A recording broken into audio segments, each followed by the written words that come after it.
George, you ready? Yes, sir. I want to get a drink of water, but I'm ready. Okay. Hold on a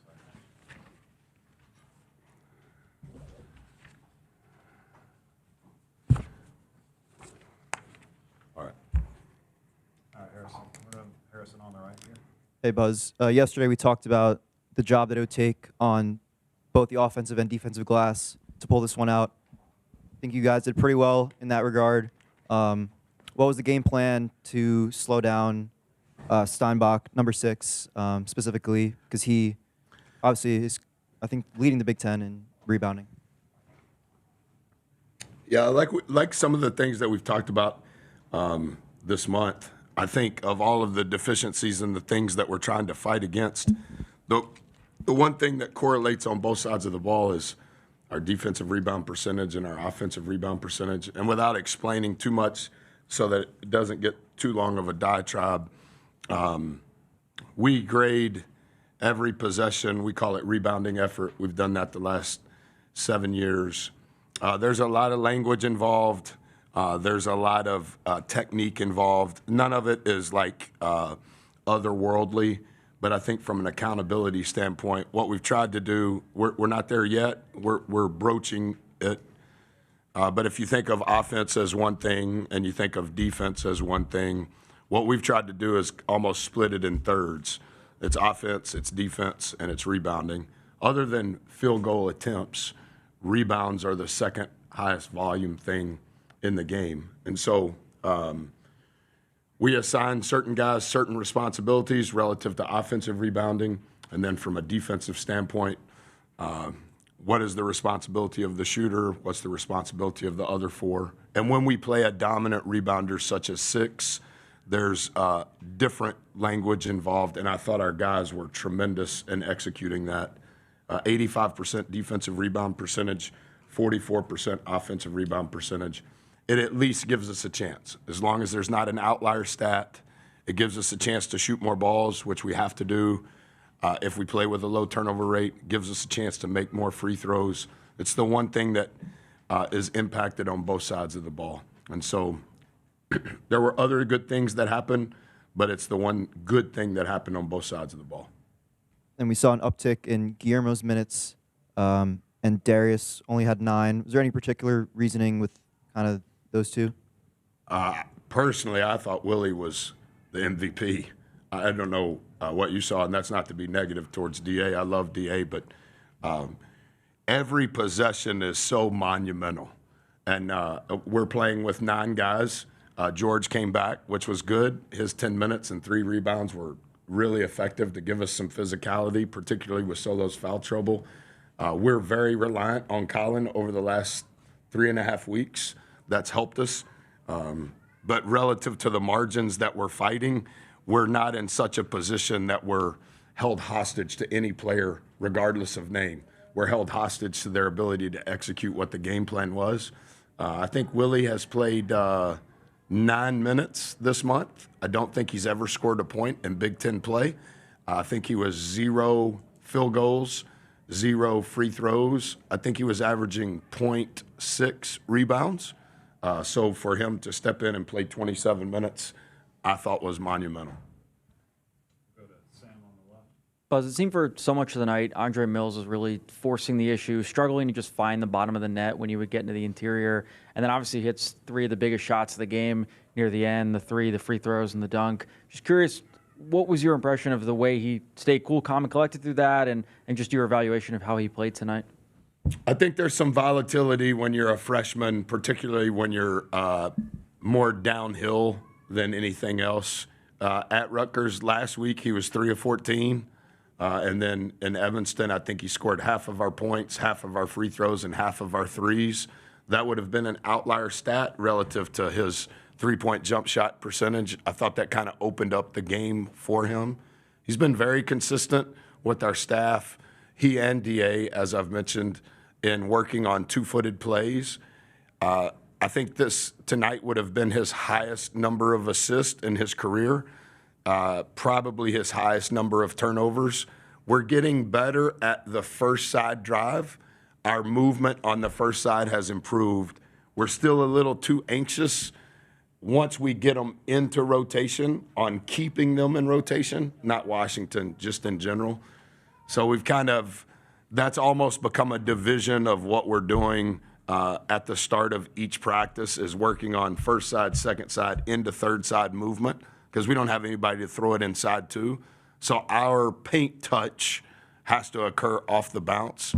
And arguably, Dre, as of today, is our best to ignite what we call around the horn. Our decisions at the rim, particularly against 11, I think he's 15th in the country in block shots. Some of that, we count a block shot as a turnover. I didn't know Zero had a block, but we've made improvements. We still have growth in front of us, but I think Dre embraces the physicality that comes with that. We've just got to make better decisions at the rim. You mentioned the assists. There was a late first half timeout where you grabbed him right as he came off the floor. He had just missed, I think, what was maybe his fourth or fifth layup or drive attempt. Is that a conversation where, the assists come after, where you're saying, maybe focus on getting those paint touches but look elsewhere and don't force the issue as much? Just curious where your head was at in the middle of the game there. I say a lot of things that I probably wouldn't say publicly to Dre. I love him. I know all his people. His people have given me permission to coach him as if coaches used to coach. I'm not saying that's wrong or right, and I'm not saying I'm wrong or right. The intent of my heart towards Dre is always in the right place. My tone of voice is not always the best, but it's a language that he understands readily. I don't specifically remember what I said, but tonight was our highest basket assist rate of the year. So we are making progress. I think what happens, and we talked a little bit about it at halftime, but kind of similar to rebounding, as the ball is moving off the bounce, the ball has eyes. So there has to be somebody in front, there has to be somebody behind. And now, how are we utilizing Colin relative to that? Because he's only going to get a touch above the rim. And then the fifth guy is always the one more. And we're struggling getting somebody behind. We were in the first half. So I would say that's probably what I was hollering at Dre about. Because Dre is used to igniting it. And when somebody else is driving it, he doesn't do a good job in the movement.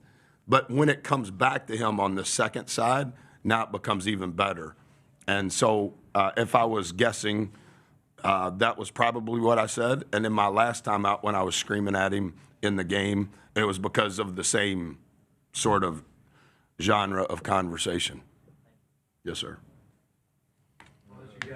To, I believe, 3 baskets over the final 7:41 of regulation. What was the approach? What was the execution? And how encouraging was it to get that effort and execution late? They're just so physically gifted. Size, strength, athleticism, speed, length, and their prowess is at the rim. And so everything that we were trying to do from a defensive standpoint, even though we struggled contesting threes in Illinois, in the month of February, we have improved over 200 spots in protecting the rim. And tonight, 28% of their shots were at the rim. That's a stark comparison to what we were doing a month ago. I thought that Coach Devin's defensive changes relative to ball screen coverages with 11, with 6, were spot on. I thought our guys executed when we went from man to zone. We brought back a different zone that we haven't played since December. I thought that was a good change of pace. And all of it was predicated on protecting our house and trying to keep it out of the house, whether it was zone, whether it was man, or whether it was ball screen coverage. And I thought the execution of that was better. We forced probably more wood twos than they typically take. And we were able to finish with a rebound. We didn't get in the bonus in the first half, which is not good, but they didn't get in the bonus in the first half, which is great for us. In the second half, they got to the bonus I don't know, in real time, maybe 4 to 6 minutes quicker than we did. That's typically not a good sign, but that we were only giving them one shot at least gave us a chance. We were getting more shots at the rim, and we were keeping them from the rim and only giving them one attempt. I did not know your stat, though. 3 baskets in the last 740. Yeah. That's great. Thank you. Coach, we'll go to Nolan on the left. You've seen your rotation shorten a little bit over the last few weeks. Your players coming off the bench, but tonight you had 54 minutes off of there, and that even with Diggy, who's been the typical bench guy in recent games, only getting 6. Can you talk about what was different tonight from those guys and the importance of that for the team? Yeah, I would have to think through your question a little bit. I know George has missed the last 3 games, I believe. So we haven't been able to practice 5-on-5 since before Valentine's Day. George was released on Thursday morning when we got back from Evanston. Are you saying we played more guys or more minutes from those guys off the bench? Well, Willie skewed that number.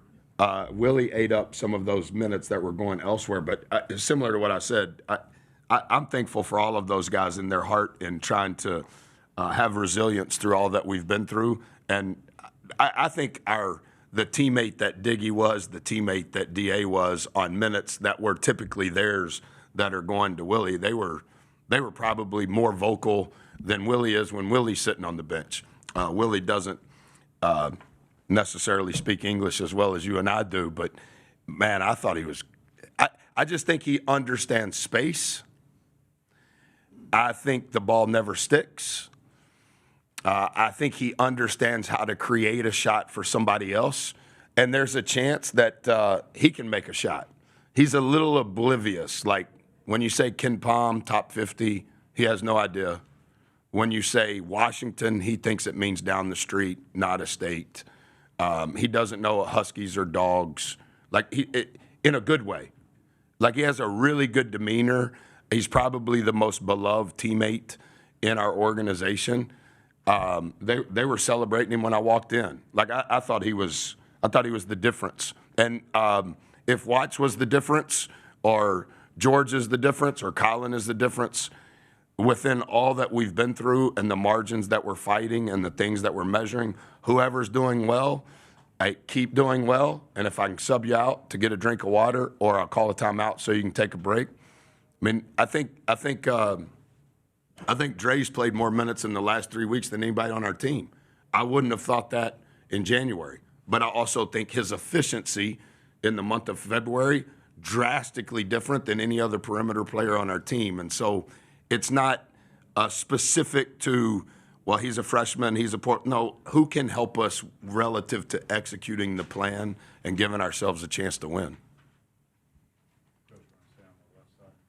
Hey, Buzz, Christian Jackson. Kind of going back off that, how do you feel like, not giving away too much, but how much do you think that Guillermo's size, shot creation, and IQ can help you guys further down the road? His IQ is really good. Can he stay in front of a fast guard? That's to be determined. Can he keep a fast guard from taking the ball from him? He did today. I think how we train has really benefited him. I think his body has changed. I think his consistency of playing here versus European in regards to the pace, in regards to the physicality, I think he's beginning to adjust to all of that. And I think the job that Coach Gepp has done in the weight room with him, and not just all of the team workouts, but all of the extra workouts, he needs just as much time in the weight room as he does on the floor, because it's not a skill thing. But when speed, athleticism, and strength restricts you from doing what you can do, okay, well, then that changes your game. If you're playing in the logo, you're probably not very effective. But if you can get under the defense, now you can make good decisions. I thought there were a couple of the shots that he took that were just okay. Some of those would twos, but I also thought that those 2 threes he hit, considering we're not as proficient from 3 as we'd like to be, those were big shots for us. And I thought Watts's one, I don't know what Watts was shooting, 22% from 3 going into today in conference play. And that's manna from heaven. We made 10 threes. Yeah, that's great. Go to Eli on the left. And this might be the last one for the players. Hey, Buzz. Huh? I imagine when Guillermo threw that last lob, it felt like it was Yeah, come on, man. What are we doing? not a green light to throw The game was won, right? What was the score when he threw it? 52-60. Well, then maybe it was a good decision. I just stood there. I couldn't believe he threw it. But I had a bad angle. Did somebody say he got the block on the other end? But when he blocked it, he didn't gain possession. Is that correct? Wasn't it kind of a scrum? And Dre threw it to Willie?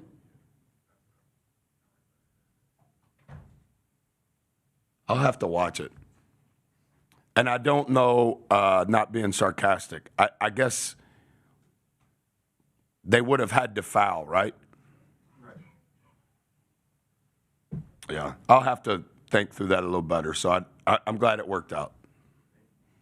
Do you want to say anything about the alumni? Yeah, Coach just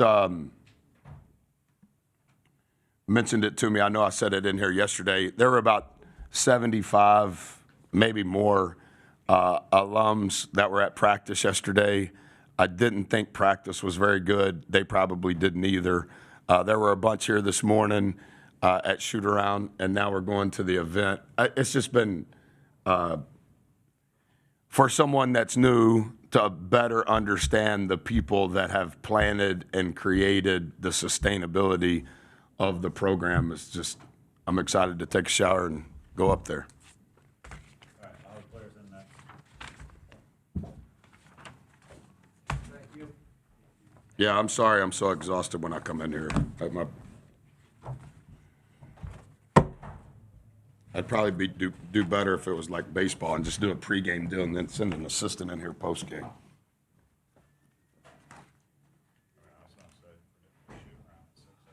Yeah, they come shoot around.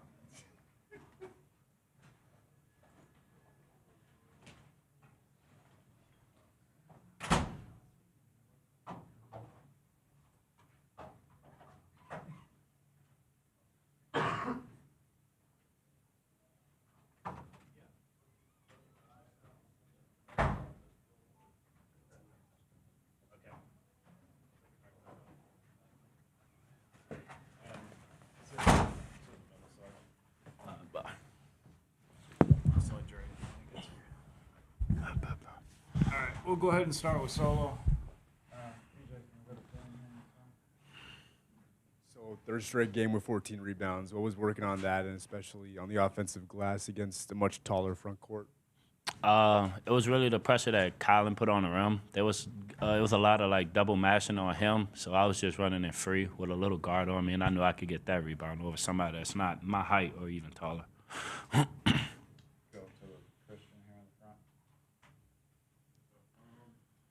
I saw a few times you looked at the 3-point, but then you got into the paint. A few finishes, a few fouls. What is that going to look kind of in the future for you? Get into the rim more, pass up a few 3-point opportunities, stuff like that. Finding some.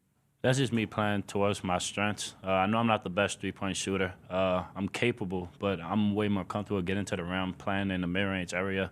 And I know when I put pressure on the rim, they're going to send more than a guy at me. So that's just I can make open plays for my teammates, and they're going to make shots at a high level.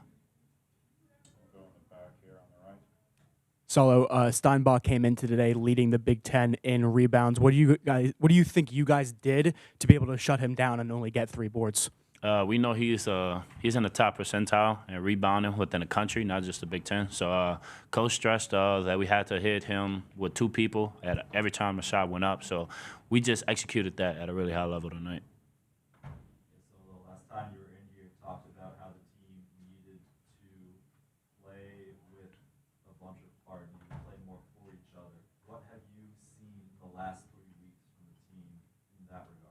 It's kind of came to life these past few games. I think in the month of February, Coach showed us we have our basket assist rate is like 50 to 60%. That's way better from the beginning of the season. We was probably in the teens, the low 20s. So that just shows to us being excited for each other to score the ball more. And then what was your thought watching that dunk go down from Andre? Something that maybe you're more likely to do, but a nice spot at the end there. Yeah, I was really tired, so I just stayed and I watched. I didn't want to do nothing else. I was tired. So more on Andre. Just what have you thought of his recent, I guess, breakout? You could say, especially as someone who's been with him now for 2 years and kind of have been able to watch his growth and development.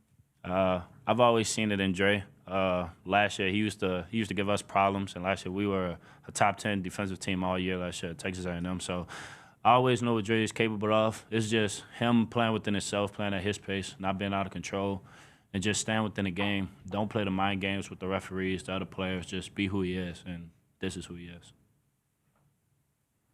Anything else for Solo? I'm still waiting on Andre to get back.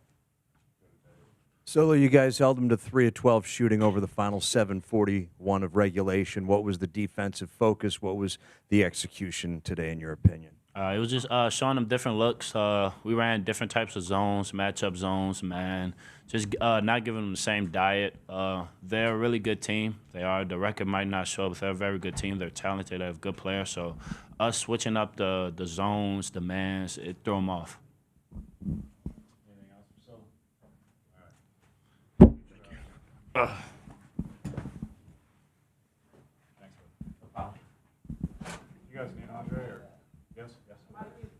And he should be right here.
Andre, just for starters, were you anticipating the lob at the end there? Yeah. Honestly, when I threw it, I was like, you better throw the lob back. But, but yeah, I was. For most of the day today, it seemed like, particularly maybe through the first half, you were forcing the issue a little bit and just not able to find the bottom of the net when you were getting into the paint. Start to defer a little bit more in the second half, but made the shots that counted. Just curious how you would, one, evaluate the way you played and sort of keeping level-headed throughout the game, even when shots weren't falling early. Well, the game plan was honestly just attack them on the rim as much as possible, offensively and defensively, like on the glass wise. So I knew I probably missed a couple I should have made, or I probably missed a couple I shouldn't have took. But the idea was right relative to the game plan. So.